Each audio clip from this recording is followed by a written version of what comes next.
While Libya has faced violence on the greatest scale, it's not the only place where leaders have turned to repression to remain in power.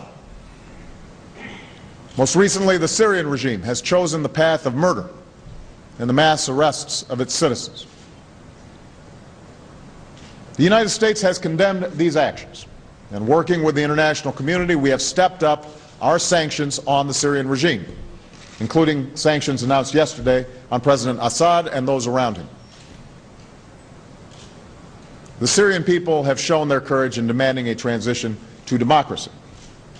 And President Assad now has a choice. He can lead that transition or get out of the way. The Syrian government must stop shooting demonstrators and allow peaceful protests. They must release political prisoners and stop unjust arrests. They must allow human rights monitors to have access to cities like Daraa and start a serious dialogue to advance a democratic transition. Otherwise, President Assad and his regime will continue to be challenged from within and will continue to be isolated abroad. So far, Syria has followed its Iranian ally, seeking assistance from Tehran in the tactics of suppression.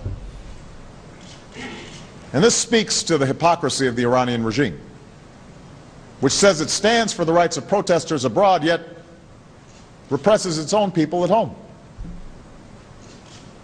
Let's remember that the first peaceful protests in the region were in the streets of Tehran, where the government brutalized women and men and threw innocent people into jail.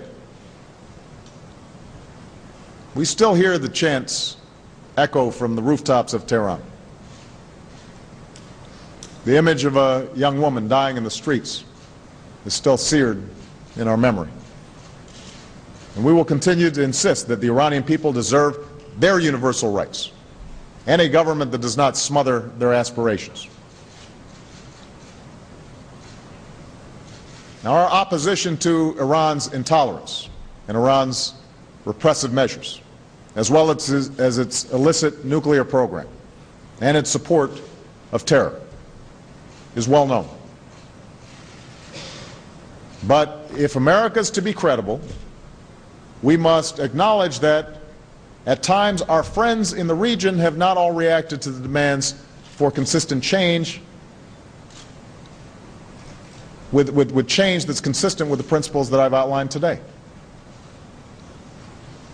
That's true in Yemen, where President Saleh needs to follow through on his commitment to transfer power. And that's true today in Bahrain. Bahrain is a long-standing partner, and we are committed to its security. We recognize that Iran has tried to take advantage of the turmoil there, and that the Bahraini government has a legitimate interest in the rule of law. Nevertheless, we have insisted both publicly and privately that mass arrests and brute force are at odds with the universal rights of Bahrain's citizens. And we will, and such steps will not make legitimate calls for reform go away.